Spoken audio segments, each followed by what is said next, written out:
Hello everybody, it's Kim Wilson and I'm going retro today. I posted yesterday some artisan samples from the Tune In bundle and mine came yesterday, so I grabbed it out and started playing this morning.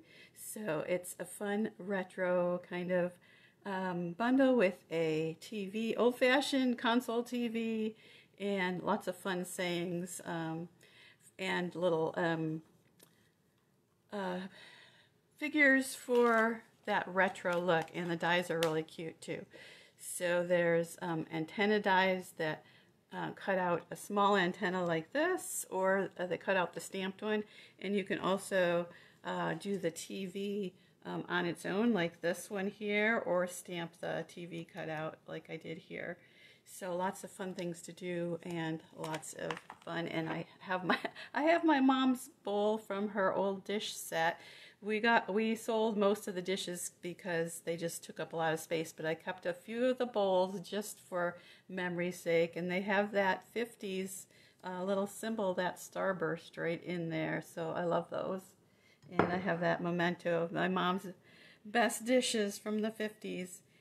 And let's get started here. So I am just putting together some of the pieces playing with the dies right now. So I did silver for these guys, of course, and then some Daffodil Delight, Poppy Parade, and Azure Afternoon for the bright colors, because I'm going to put those across the front in a little design, kind of like they did in the samples here. And you can see if you cut out a bunch of different colors, then you can make those in all different colors. And that starburst is really fun as a background. But I wanted to show you something else I did here. To choose my colors, I went to the color theory pages on 132 and 133, and I wanted some bright colors, so I picked out 3 from the Brights collection that I thought would work well. And when I went to my color wheel, I discovered that they are a triadic grouping, sort of like the ones you see here. So triadic means that they're evenly spaced in the color wheel. So there's Poppy Parade, there's Daffodil Delight, and there's Azure Afternoon. So they're pretty well evenly spaced. So that makes a nice bright color combination, and it's triadic. So I learned something new today. So that card isn't done yet, so I'm just going to set that aside. And I did want to show you sort of how to make a magic slider card. Now these cards are not for the faint of heart, so you might want to find somebody that has a complete step-by-step video tutorial. The tutorial I found wasn't, it was kind of, had a few little mistakes, so I had to start over a couple times. So don't be afraid to try it, and don't be afraid to waste a little cardstock giving it your best shot. So this is one that I actually got in a swap. So I ended up taking it apart, and let me show you first how they work. So you've got this little slider thing, and you've stamped on a window sheet, so it's just black and white at first, but magic, look what happens when you pull it out. Then you get a full color picture. And you can see that's done because you've got an overlay of a window sheet on top of a stamped cardstock sheet. And I took it apart, so let me show you how that goes. So you've got kind of a 3-piece section here, and then your window goes on top of that section, your stamped piece goes on the bottom of that section, and you're pulling it up through a slot like this.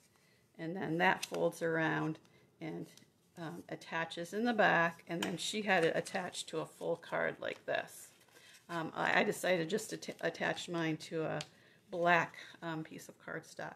So mine also is not yet put together, so I was going to show you a few little tricks that I learned along the way. So the TV just barely fits in that space. So if I had to do it again, and I might do it again, I would tip it this way and do the exact same card, but I would tip it sideways, and that way my TV would be centered better, and I'd have a little more space to work with.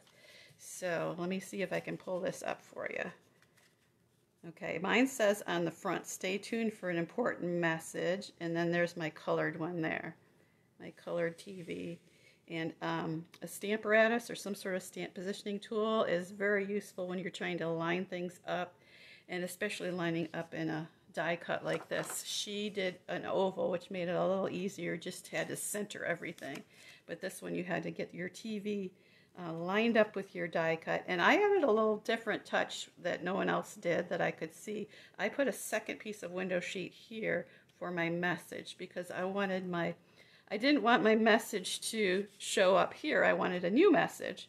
So that is the way I did that. I just had 4 glue dots in my window sheet with the stay tuned message, and then I could pull up and get that happy birthday message there. And you could, there's a little bit there, place there that you could sign the card, but you'd have to do it sort of before you put it all together, because otherwise you can't get at that section. Or you could put a little piece of cardstock on the back and put your signature there. So anyhow, there's that. I'm going to quickly grab my measurements here in case you wanted to see how I did this. Okay, it's a little complicated, so that's why I said you might have to try a couple of times before you get it right. So actually I'm going to start with this side. This is the back side here. So I used an 8.5 by 11 sheet, and then I cut it down to 8 by 10.5 by removing a 1/2 inch from each of those sections.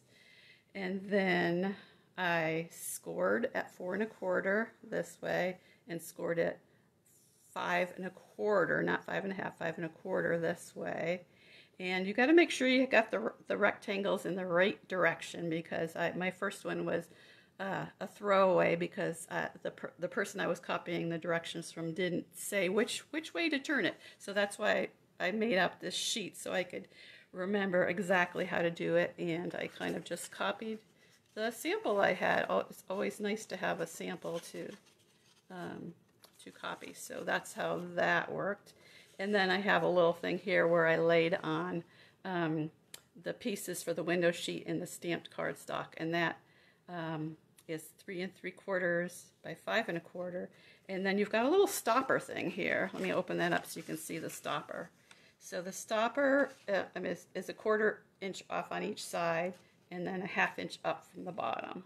So it's really easy to do on your paper trimmer. All of this is pretty easy to do on the paper trimmer, because you have measurements on both the fold down piece and across the bottom and the top and everywhere. So pretty easy to put that all together once you figure out what you're doing. And I got to play with one of my new tools too. So this is the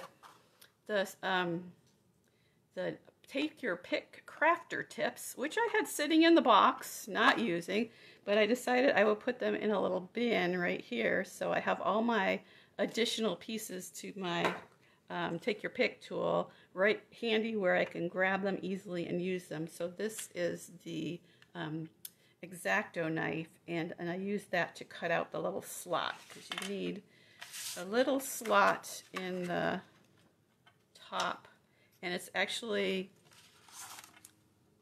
about 1/4 inch total, but it's in the fold, so you have a little bit from that side and a little bit from that side, and then you want to go almost to the edge on both sides there. So that's how that works. And then there's a little 1/4 inch score line there on that piece, and that is that little piece that folds over the back to finish off the slider. So, and then on the front piece, this is where you do the die cut.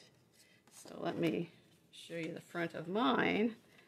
Okay, it'll be like this. So the die cut shape will be here and stamp around here. I stamped on the back too, but that's going to be hidden if you put it on an additional piece of cardstock. If you just leave it like that, then that will show. And then there's the piece to attach right there.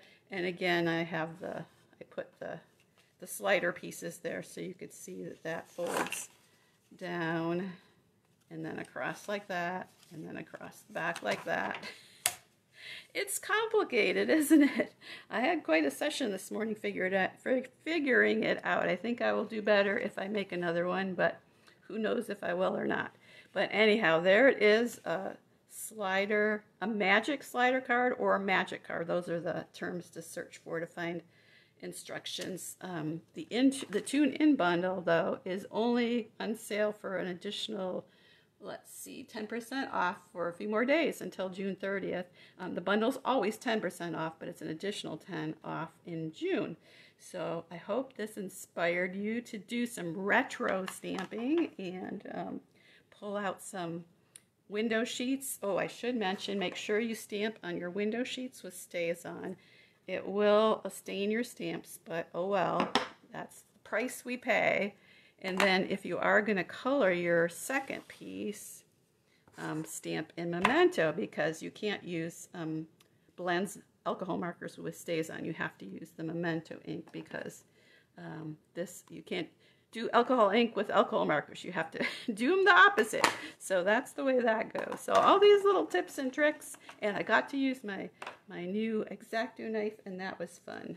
So happy stamping this week. Hope you have a wonderful week. Happy crafting.